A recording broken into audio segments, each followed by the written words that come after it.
사도 바울은 오늘 본문 말씀을 통해서 빌립보 교인들과 우리 모두에게 당부하고 있습니다. 나의 사랑하는 자들아, 너희가 나 있을 때뿐 아니라 더욱 지금 나 없을 때에도 항상 복종하여 두렵고 떨림으로 너희 구원을 이루라. 그런데 이 구원을 이루라는 말은 우리 기독교 교리에 비춰 볼 때 다소 틀린 말일 수도 있습니다. 왜냐하면 기독교에서의 구원은 우리 하나님께서 이루는 것이지 우리 인간들이 스스로의 구원을 이루는 것이 아니기 때문입니다. 굉장히 중요한 포인트입니다. 잘 들으시기를 바랍니다. 이것을 모를 때 우리 하나님께서 세우신 이 교회, 그것은 무당 종교로 전락하기 쉽기 때문입니다. 각 종교마다 구원이 있습니다. 통상 구원은 내가 신을 잘 섬기고 그 신의 계율을 열심히 지키면은 복을 받고 죽어서는 천국 극락 무릉도원과 같은 유토피아에 들어가는 것을 의미합니다. 이러한 구원의 과정에서 중요한 두 개념이 있습니다. 칭의와 성화입니다. 칭의라고 하는 것은 의롭다고 칭함을 받는 것, justification. 성화, 거룩해져 가는 과정, sanctification. 이 두 가지 굉장히 중요한 개념입니다. 칭의를 간단히 말하면은 이제 너는 그동안 열심히 했으니까 합격이야 라는 뜻입니다. 그래서 천국에 들어간다든지 극락 무릉도원에 들어가든지 아니면은 부처나 신선이 되어서 윤회의 사슬에서 벗어난다든지 하는 모든 것들이 칭의입니다. 거룩하게 칭함을 받는다는 것. 반면 성화는 거룩해져 가는 과정입니다. 섬기는 신의 뜻에 따라서 열심히 자신을 갈고 닦아서 그 신이 요구하는 존재가 되는 것을 말합니다. 바리새인들이 율법을 열심히 지켰습니다. 스님과 불자들은 벽면 참선을 하거나 일상의 삶에서 욕심을 죽이고 선행을 하는 것.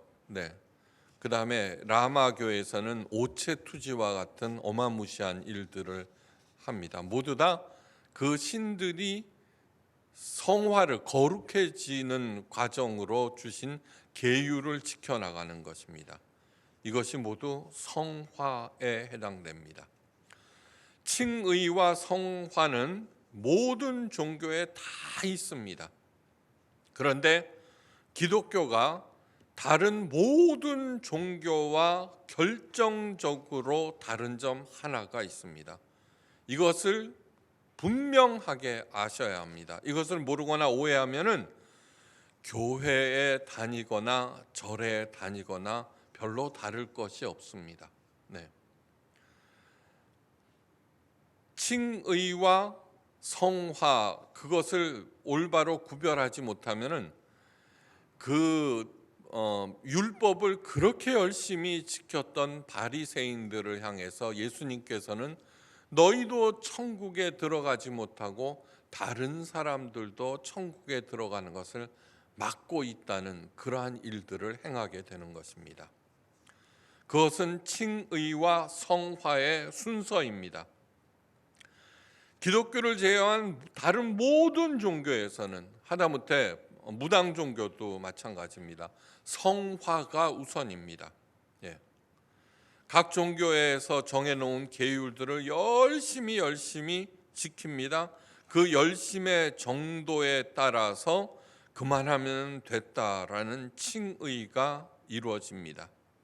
불교의 예를 들어봅니다. 선행과 정진을 열심히 하여 합격하면은 윤회를 벗어나 부처가 되고, 그렇지 못하면은 다음 생애에서는 다시 인간으로 또는 짐승이나 벌레로 태어난다고 가르칩니다. 그러니까 칭의, 거룩하다고 칭함을 받는 것은 성화의 성적에 따라서 결정된다는 것입니다. 네. 그래서 무당들이 뭐라 그래요? 어허, 정성이 부족하구나, 그런 얘기를 많이 하죠. 그렇게 해놓고 네가 극락에 들어갈 수 있겠어? 천국에 들어갈 수 있겠어? 그렇게 얘기하는데, 그것은 뭐냐 그러면은 성화가 먼저고 그 성화의 성적에 따라서 칭의가 결정되는 다른 모든 종교의 개념에서 그런 얘기를 합니다.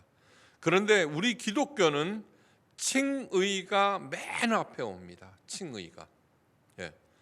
인간 모두는 하나님의 형상을 가진 하나님의 자녀들이다. 그래서 성경의 첫 책인 창세기 1장에서 우리 모두는 하나님의 자녀들이라고 선언합니다. 네. 하나님의 뜻을 잘 행하면 하나님의 자녀로 삼아준다는 것이 아닙니다. 잘하거나 못하거나 내가 인정하거나 말거나 처음부터 모든 인간들은 하나님께서 만드신 하나님의 자녀들입니다. 부모에게는 여러 자녀들이 있습니다. 내 마음에 드는 잘한 놈만 자녀로 삼는 것이 아닙니다. 모두 다 잘하거나 못하거나 아니면 험악한 죄를 지었다고 하더라도 내 자녀입니다. 하나님도 마찬가지입니다. 하나님도 잘했거나 못했거나 뭐든지 누구든지 다 하나님의 자녀입니다. 바로 이것이 복음입니다. 그렇다면 누가 지옥에 가는 것일까? 하나님께서 지옥으로 너 못했으니까 지옥 가, 이렇게 하는 것이 아닙니다. 절대로 아닙니다. 하나님이 나의 아버지임을 부인하고 각각 제 길로 가는 사람들의 맨 마지막 종착역이 바로 지옥입니다. 어느 부모가 자기 자녀가 잘못된 길 지옥으로 가는 것을 내버려 두겠습니까? 절대로. 차라리 내가 지옥으로 가면 갔지 자녀들을 지옥으로 절대로 보내지 못합니다. 제대로 된 부모라면은. 이사야 선지자는 이를 두고 이렇게 말합니다. 이사야서 52장 6절, 우리는 다 양 같아서 그릇 행하여 각기 제 길로 갔거늘. 너는 하나님의 자녀야, 나의 아들이야 딸이야 하는 그 얘기를 부인하고 내 생각대로 그냥 그 길로 갔다는 것입니다. 여호와께서는 우리 모두의 죄악을 그에게로 담당시키셨도다. 그러면 안 되기 때문에 올바른 길을 가도록 하기 위해서 예수님께서 그 모든 내가 지은 죄까지도 담당케 하셨다는 것입니다. 우리 모두는 태초부터 이미 하나님의 자녀들입니다. 하나님의 자녀가 되기 위해서 우리가 해야 할 일은 아무것도 없습니다. 딱 하나, 그래 나는 하나님의 자녀야 라고 받아들이고 인정만 하면 됩니다. 성령께서 친히 우리가 하나님의 자녀인 것을 증거하시나니, 성령 하나님께서 너는 하나님의 자녀야 라고 말씀하십니다. 그것을 듣고 인정만 하면은 나는 하나님의 자녀라는 것입니다. 이제 남은 일을 한 가지, 그것은 무엇이냐 하면은 하나님의 자녀답게 되는 것입니다. 요즘 많은 교회들의 큰 잘못, 그것은 하나님의 자녀답게 살도록 가르치는 것이 아니라 전도봉사 헌금 열심히 해야 11조 해야 하나님의 자녀가 된다고 가르치는 것입니다. 기도 열심히 해야, 예배에 꼭 참석해야 하나님의 자녀가 된다고 가르치는 것입니다. 제가 늘 강조드리는 것은 예수님의 영성은 종교에 뿌리박은 영성이 아니라 현실에 뿌리박은 영성이다. 명심하셔야 합니다. 종교에서 해야 한다고 가르치는 그러한 일들, 그것만 열심히 한다고 해서 하나님의 자녀답게 되는 것이 아니라 예수님께서 가르치시는 그 모든 것들이 무엇이에요? 일상생활에서 내가 어떻게 생각하고 어떻게 행동해야 하는지 가르쳐 주셨다는 얘기입니다. 예수님께서 기도에 대해서 가르치셨습니다. 중언부언하지 말라. 같은 말 또 하고, 무당 종교, 기독교를 제외한 모든 종교에서는 1시간 기도보다 20시간의 기도가 훨씬 더 효력이 있다고 가르치는데 아니요, 예수님께서는 아니라고 했습니다. 중언부언이라고 하는 것은 연부를 외듯이 주문을 외우듯이 하는 것을 말합니다. 헬라어의 원 뜻은 기억하시기 바랍니다. 사도 바울의 구원을 이루라는 당부는 곧 하나님의 자녀답게 되라는 것입니다. 우리들이 열심히 교회에 나오는 이유는, 그 목표는 그리스도의 장성한 분량에 이르기까지 성장하는 것입니다. 성장. 부모로서 자녀들을 향한 마음을 한번 생각해 보시기 바랍니다. 자녀들 중에 누가 더 잘 되고 누가 덜 되기를 원치 않습니다. 모두 다 각자의 색깔대로 잘 되기를 바랍니다. 인간 부모도 그럴진데 하나님 아버지의 마음은 부를 것도 없습니다. 그런데 생각해 보면은 하나님의 자녀들이라는 우리들의 서로 간의 차이는 너무너무 큽니다. 어떤 사람은 너무너무 풍성하게 살고, 어떤 사람은 정말 끼니도 잊기 힘들 정도로 어렵게 살고요. 너무너무 천차만별입니다. 그런데 하나님께서 누구에겐 복을 주시고 누구에겐 저주를 내리셨을 리가 없습니다. 그럴 리가 없습니다. 저는 여전히 순하고 착한 아이들 있죠. 이렇게 보면은 그런 아이들을 이 세상에 태어나게 하신 것을 보면은 하나님께서는 순하고 그 다음에 착하고 별 특징이 없고 그런 아이들도 얼마든지 잘 살 수 있다고 믿기 때문에 그렇게 태어나게 하신 걸로 저는 생각합니다. 그런데 우리 부모들은 뭐예요? 이 험악한 세상에서 너처럼 순하고 지 생각을 표현할 줄 모르고 발휘하면 어떻게 사느냐고 자꾸 다그치는데 저는 그렇게 생각하지 않습니다. 풀러 신학교 교수인 로버트 클린턴 박사가 자녀답게 되는 길을 아주 잘 설명하고 있습니다. 그의 책 리더의 요건, Making of a Leader, 하나님께서 리더를 어떻게 만드는가 하는 그 과정을 6단계로 설명하고 있습니다. 잘 들어보시고 나는 지금 어느 단계에 와 있는지 점검해 보시기 바랍니다. 1단계는 주권적 기초 단계, 말이 좀 어렵습니다. 그런데 이것입니다. 한 사람이 태어나면서 결정되는 것이 주권적 기초 단계입니다. 출생 순서, 국적, 인종, 빈부의 조건, 건강 상태, 부모의 사랑과 관심 정도 등등 이런 것들은 태어나면서 주어진 것입니다. 내가 결정할 수 없는 그러한 절대적인 요건입니다. 그런데 대부분의 사람들의 인생은 이런 것들에 의해서 좌우됩니다. 벗어나지 못한다는 말입니다. 나는 가난한 집안 출신이야. 우리 부모는 별로 좋지 않아. 나는 어릴 때부터 몸이 약하고 머리가 좋지 않아서 이런 한탄을 하면서 그저 살아갈 뿐입니다.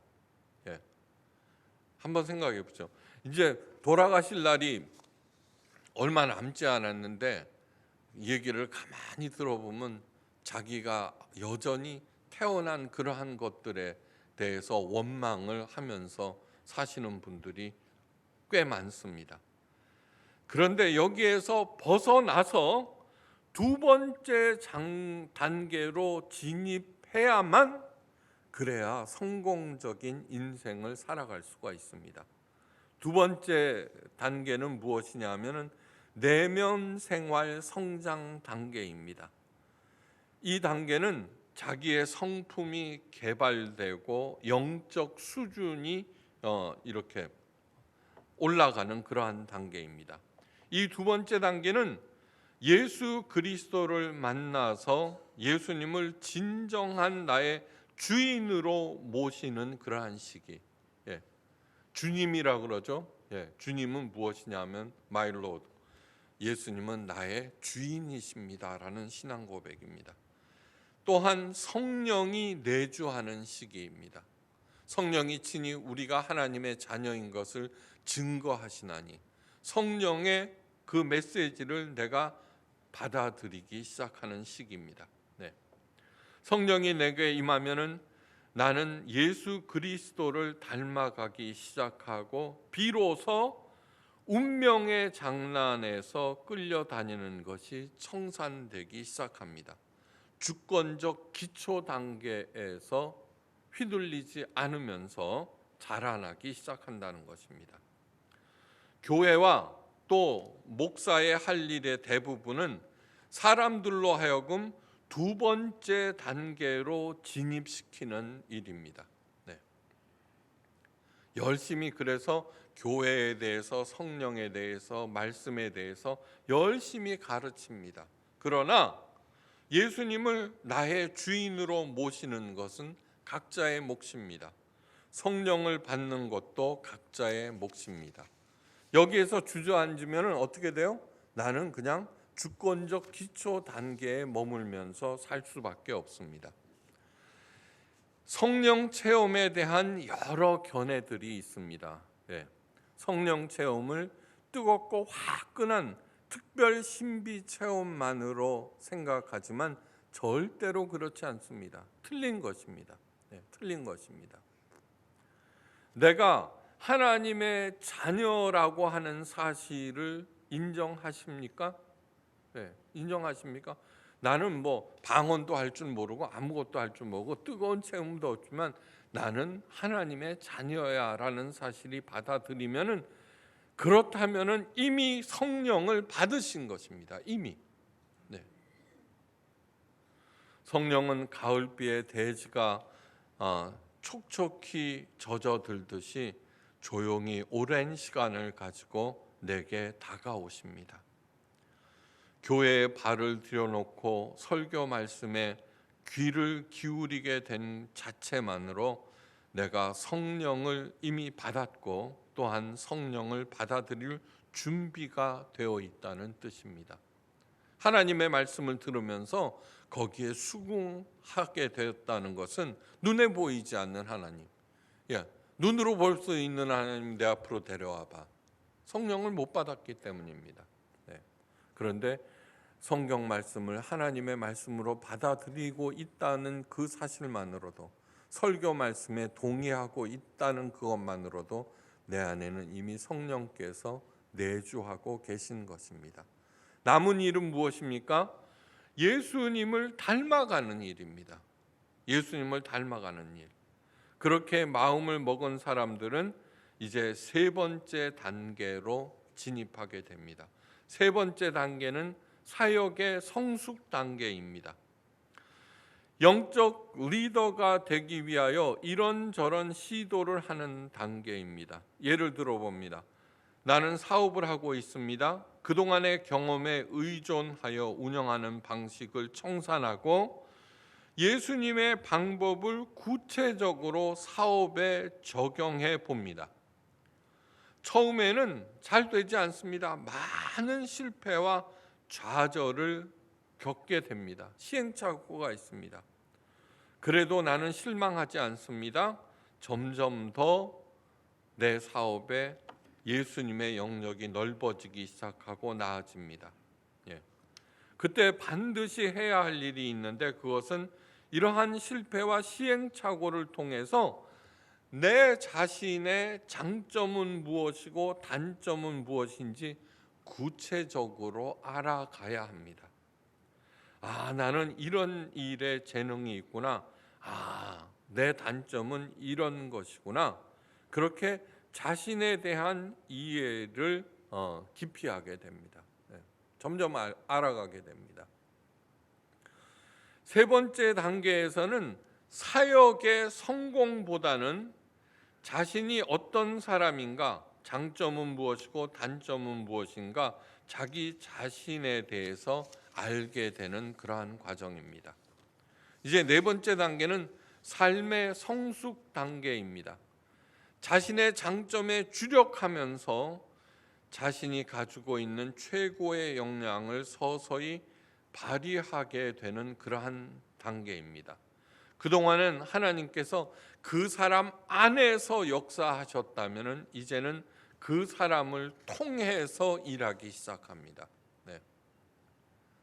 그 사람을 통해서라고 하는 건 뭐예요? 그 사람이 내가 잘할 수 있는 것을 통해서 하나님의 일을, 영역을 넓혀가는 것입니다. 근데 이제 주 앞으로 갈 날이 멀지 않았는데 자기 자신이 누구인지 그저 끌탕만 하고 열등감에 사로잡혀 있고, 그런 사람을 통해서는 하나님께서 절대로 일을 하실 수가 없습니다. 차분한 사람은 차분한 대로, 조용한 사람은 조용한 대로, 적극적인 사람은 적극적인 대로 하나님께서 주신 천성을 따라서 하나님의 일, 하나님께서는 그 천성과 장점을 사용하시면서 이 일을 진행시켜 나가십니다. 이것이 삶의 성숙 단계. 다섯 번째 단계는 융합의 단계입니다. 하나님께서 주시고 키워주신 역량을 최고로 제대로 발휘하는 그러한 단계. 가장 활발하게 일하며 인생을 꽃피우는 그러한 시기입니다. 마지막 단계는 축하의 단계입니다. 하나님께서 그 사람 안에서 또 그 사람을 통해서 이루신 일들을 축하하면서 하나님의 영광과 하나님의 칭찬, 그리고 다른 사람들의 존경을 받으면서 인생을 마무리하는 그러한 시기입니다. 여러분들은 현재 어느 단계에 와 계십니까? 스스로 점검하셔야 합니다. 저는 젊은 시절에 이 로버트 클린턴 교수의 단계, 6단계를 배우고 난 다음부터 차근차근 실현해 나갔습니다. 그 사람이 목사들을 만나면 교인이 몇 명이야? 헌금이 얼마야? 아니요, 그런 거 절대로 중요하지 않습니다. 그저 저는 뭐예요? 조직, 체계적이지 못한 사람입니다. 그죠? 제가 제일 싫어하는 것은 남을 간섭하고 간섭받는 것입니다. 제일 싫어합니다. 그래서 우리 교회에서는 뭐라 그래요? 방목한다 그러죠. 각자 알아서 살아가는 것. 왜 그러느냐? 여러분 한 사람 한 사람의 책임감과 존엄성을 믿고 있기 때문입니다. 교회가 가장 잘못하는 거, 역사적으로 모든 교회가 자꾸 획일화시키는데 집중하죠. 그죠? 종교적인 나라일수록 획일화시킵니다. 하나님의 뜻이 절대로 아닙니다. 절대로. 중세 교회를 한번 생각해 보십시오. 교회가 세상을 지배할 때 그 시기를 암흑기라고 합니다. 교회에서도 오늘날 많은 교회에서, 큰 교회일수록 뭐예요? 획일화를 강조하죠. 제가 40살 때 한국에 왔을 때 그 교회에서 쫓겨난 이유는 새벽 기도 때 만세 할렐루야 삼창을 못 해가지고 안 나오는데 어떻게 해요? 주여 삼창 있죠. 주여. 그래서는 담임 목사님한테 찍히고 쫓겨나게 된 거예요. 획일화, 그것은 하나님의 뜻과는 전혀 반대되는 것이다라고 하는 것을 명심하시기 바랍니다. 저는 이제 마지막 축하의 단계에 와 있습니다.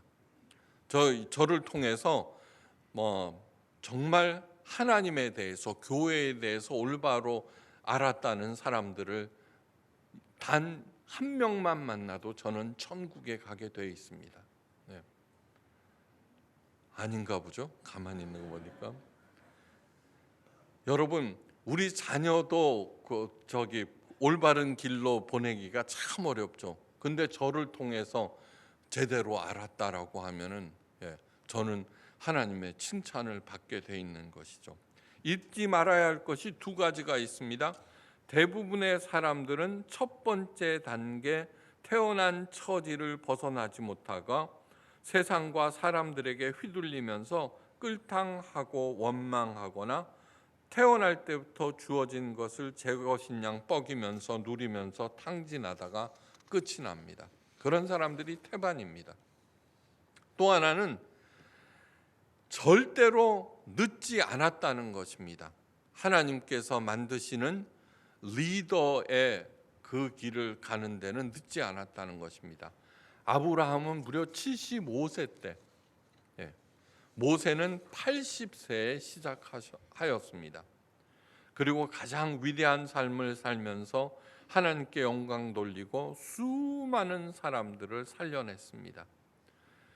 또한 이 6단계를 잘 숙지하셔야 나도 살고 다른 사람들을 잘 인도할 수가 있습니다. 이규웅 씨라는 사람이 있습니다. 군 복무 중에 끔찍한 일을 저질러서 무기징역을 선고받은 그러한 사람입니다. 그는 교도소에서도 큰 문제였습니다. 사람을 죽였다는 자책감에 스스로를 자포자기 상태로 몰아갔고 동료들과 잦은 싸움으로 독방 신세 지는 일이 굉장히 많았습니다. 그렇게 8년의 세월을 보냈습니다. 이규웅 씨의 뒤틀린 마음을 돌린 것은 어머니의 끈질긴 기도와 권유였습니다.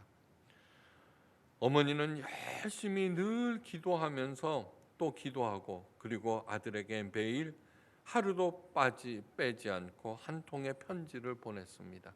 하나님께서 너를 얼마나 사랑하시는지, 하나님께서 절대 너를 포기하지 않는다는, 매일 하루도 빠지지 않고 편지를 보냈습니다. 어머니의 기도와 편지가 이규웅 씨의 마음을 움직이기 시작했습니다. 8년 만에. 그는 교도소 내 성가대에서 노래를 부르기 시작했고 그와 더불어서 그의 마음도 서서히 풀리기 시작했습니다. 찬양을 통하여서 하나님을 만나고 하나님을 만나면서 소망을 보기 시작했습니다. 소망의 하나님이시니까요. 그가 시작한 것은 공부입니다. 독학으로 영어 영문학 학사 학위를 받았습니다. 교도소에서 공부하면서. 여러 개의 자격증도 취득하였습니다. 그리고 모범수에게 주어지는 일주일 동안의 휴가를 받아서 13년 7개월 만에 세상에 나와서 건국대학교 응용생물학과 편입시험을 치릅니다. 물론 합격했습니다. 그가 소망하는 것은 언젠가 의사가 되어서 생명을 살리는 삶을 살겠다. 그의 입을 떠나지 않는 말, 소망을 절대로 잃지 말라는 것입니다. Never give up. 그래서 이규웅 씨가 어떻게 되었는가 인터넷 검색해 보았는데 그것은 나와 있지 않았습니다. 아마 풀려나서 벌써 그것이 35년 전 일이니까요. 마지막 인생을 축하의 단계에서 살고 있으리라고 저는 확신합니다. 사도 바울이 말합니다. 너희 안에서 행하시는 이는 누구요? 내가 아니에요. 하나님이시니 자기의 기쁘신 뜻을 위하여 너희에게 소원을 두고 행하게 하신다니. 하나님을 알아야지 하나님께서 나를 통하여서 무슨 일을 하라고 하시는지 그 소원을 알게 되고 그 일을 행하게 된다는 것입니다. 전도봉사 헌금 뭐 그런 거 하라는, 전도왕이 되라 그런 것이 아닙니다. 각자의 삶의 자리에서 자기가 가진 직업을 통하여서 다른 사람들을 살리고 그래서 나아가서는 하나님께 영광을 돌리는, 우리 자녀들을 한번 생각해 보십시오. 각자 일터에서 자기의 삶의 자리에서 열심히 일해서 제대로 하고 다른 사람들에게 유익할 때 어떻게 돼요? 나는 부모로서 자랑스러운 마음이 들 것입니다. 잘하고 있다. 내 욕심과 내 뜻이 아니라 하나님의 뜻입니다. 하나님의 뜻이라고 해서 전도하고 선교만 하라는 것이 절대로 아닙니다.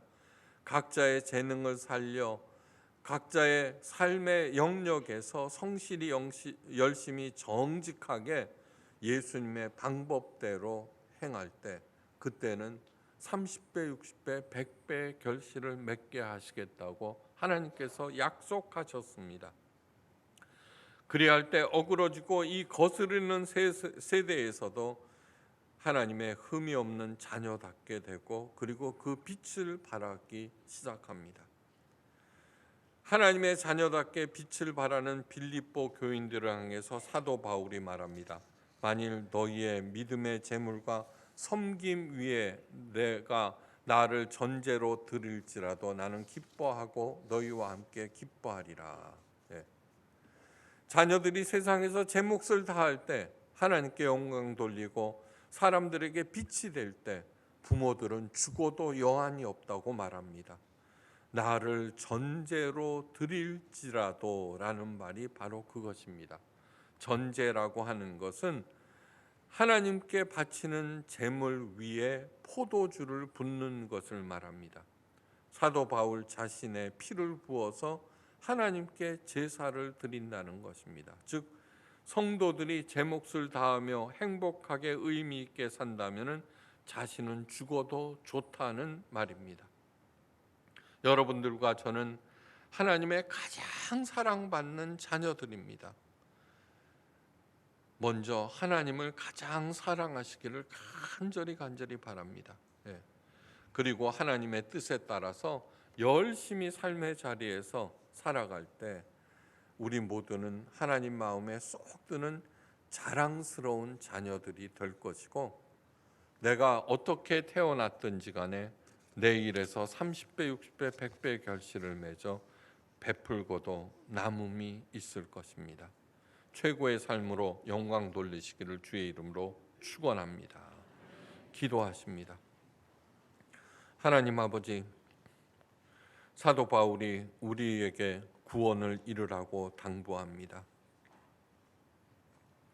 하나님의 자녀답게 되라는 것입니다. 하나님의 뜻을 마음에 새기고 예수님의 가르침대로 열심히 살아서 나의 일을 통하여 30배, 60배, 100배의 결실을 맺고 베풀고도 남음이 있는 풍성한 삶을 사는 우리 모두가 되게 하옵소서. 감사드리며 모든 말씀 우리 주 예수 그리스도의 크신 이름으로 간절히 기도하옵나이다. 아멘.